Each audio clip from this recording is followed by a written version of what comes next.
It's a great pleasure and an honor for being here amongst you all. First of all, to make things quite clear, this is just a PPT of one slide. So you don't just need to be worried about the PPT. Well, it's a great honor for being here, and I am presenting my talk, but that would not be a sort of a lecture which might bore you, or a deep academic research work, but rather a talk on someone whom I've been knowing since the time I was born, or sometime even before that. So you all know him as Arsh Ali, and you know him as a youngest archaeologist.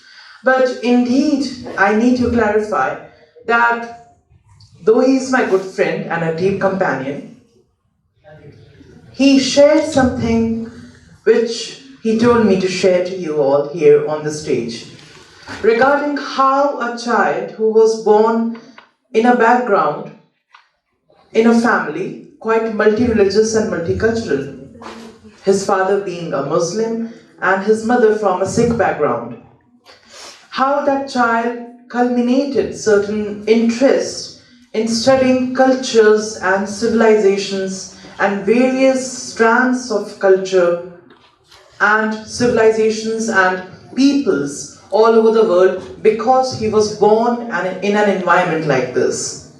How that child moved on to archaeology because it provided him a sort of a platform for pursuing his polymathic interest in different variety of subjects, both social sciences and natural sciences, because archaeology is what it's all about. It's a culmination, a hotspot of several subjects coming up, and that makes it quite difficult for being an expert in, and which Arsh also hasn't been an expert yet. So Arsh, as I know, is a child who is only curious. Being a young archaeologist for him is not a big deal because it means that you have been clarified or certified in some sense to be the least experienced and the least knowledgeable of any archaeologist whomsoever is there in India. And that's quite something unique in some sense if you see the meaning of being a young archaeologist. Being the oldest one can be an honor, but being a youngest one means that you need to learn more and more in the pace of time. I had been doing these studies on and researches on a variety of subjects in archaeology, from Egyptian mummies to Indian scripts and from dead people to the houses they built. Some people are very freaky of speaking about archaeology because archaeology is synonymous with being dead. So you deal with dead people, not the living one. You need to make them speak, to reveal the evidence, and you need to understand what they say. So for example, you have a backyard. You want to know more about who lived in your house hundreds of years before. So you have two methods of doing so. First, you need to go to the municipal corporation. You reveal the papers regarding the house, the one who built that house and the ones who lived after him. And the second method is to actually gain those things which those people left behind. So you have vegetable peels for example, you have cigarette smoking pipes, sometimes whiskey bottles, and these stuff being found all around the places. And that's what archaeology is all about. Studying about the past through the actual remains of what the past people left behind after they died. So my interest is particularly in Egyptian archaeology and Indian archaeology at an equal pace. In Egyptology, I have been mummifying animals, and even two of them were my pets. So you must be having pets. So what sort of animals are you having? I just wanted to know. Anyone? Any guesses? Okay, dogs and cats. Okay. So must be having birds and fishes, right? Well, I had this interesting story. In the PPT, you can see in the central fair picture a fish. Now, she is not an ordinary fish. She was my aquarium fish, whom I had named Snow White because she was a white shark. Now, she died on the 3rd of March 2018 at 10 o'clock at night. I recorded the time. I didn't kill her. She died naturally in the aquarium. Now, unlike any other pet owner, either throwing away the body or burying her, I decided to try something new. A unique way to keep your pet even after it dies. And that shows a sort of a love for your pet. A love filled with madness, being very horrible in some sense. But I took out the body, washed Snow White with care and affection, and then I desiccated the body using natron. You can see in the tray, there's some sand or salt inside the tray beneath the fish. That's natron. Now, it's found naturally in Egypt. It's a good desiccating material. It absorbs water without turning itself into a solution. You have this naturally in Egypt, but in India, I need to make it in the chemical laboratory because you don't have natron very much here in India. Soon after gaining 2 kilograms of natron, I cut open Snow White, took out the viscera, the organs, and then I stuffed the natron inside the belly. And it's been more than 200 days since she is there in the natron salt bed, and no fungi, no rotting away, nothing can be seen on her body. This shows the relative success of experimental approach of archaeology, even if you do it on your pets. Now, you have very popular synonyms between the Egyptian mummy and the mummies at your home. You have 2 mummies here. Now, but for God's sake, if you get confused, you can kill your mother and you can keep that dead mummy inside your home. It's absolutely upon you to see that particular thing in your own perspective.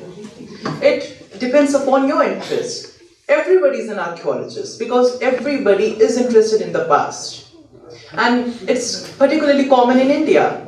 We have a lots of gossips, a lots of curiosity for people. And that's what the archaeologist follows. Arsh has been in various excavations. He's sitting right in front of me. He has been in a lot of excavations here. So, I'm Arsh Ali, but I'm speaking on behalf of Arsh, the child you know, in a better way, the young archaeologist. He had excavated those sites, and there have been several moments when suddenly, while you are excavating inside a trench, you come across a skeleton.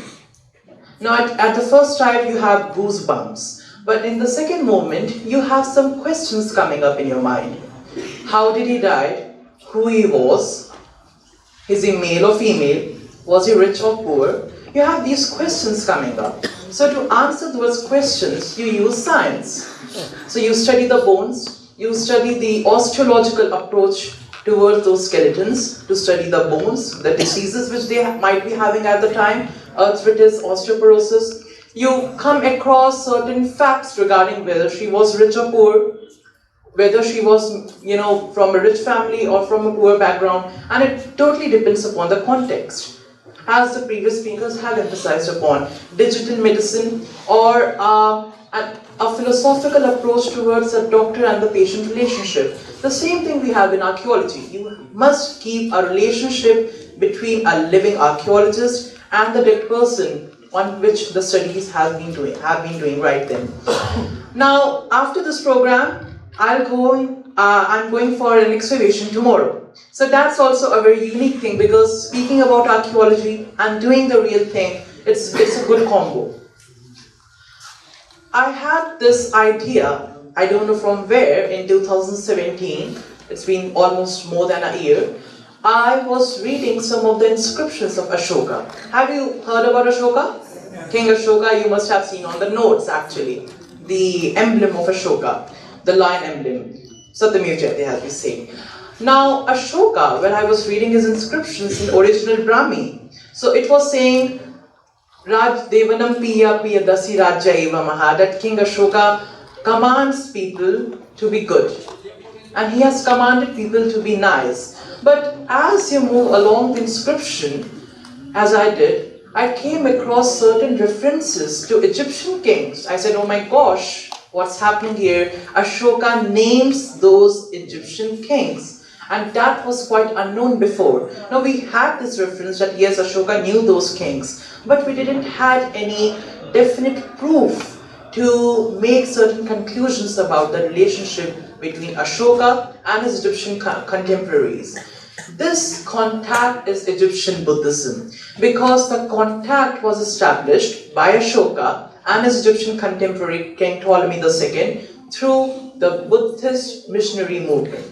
And everybody knows that Ashoka promulgated Buddhism in a very large base. He even did so not only in India but also by sending Buddhist missionaries both towards the east as well as towards the Mediterranean, towards the west. And that thing we had this, the big deal coming up, that Ashoka even sent Buddhism towards the west. And a lot of people got converted there in Egypt.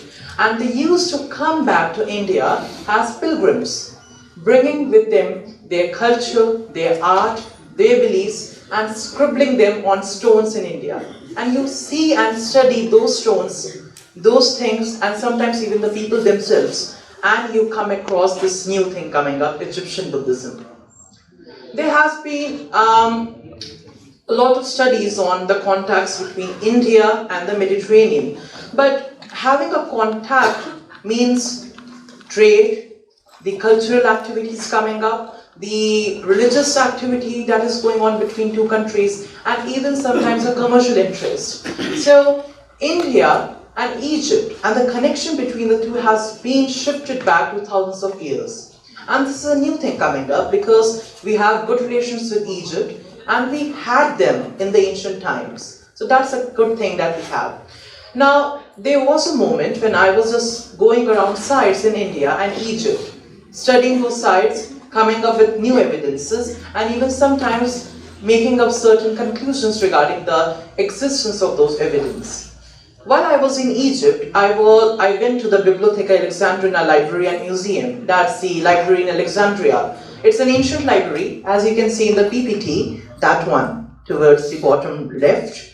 Now, the Bibliotheca Museum is the place where 2000 years ago, the Academy of Alexandria existed, and all the fundamentals of science, geometry, like what's a compass, what's a protractor, what's a ruler, everything was established by scientists like Euclid and Pythagoras. They studied here.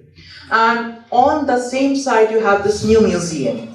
I was going to some of the evidences, but for the last 2 hours in this April 2018, I didn't find any single thing related to Egyptian Buddhism. And I was highly disappointed in some way.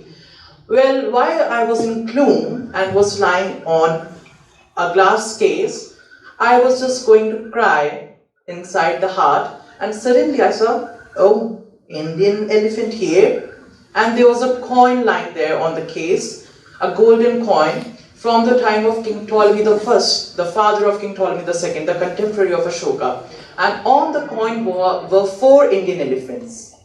And this was quite a unique thing. You have Indian elephants 2,000 kilometers away from India in Egypt.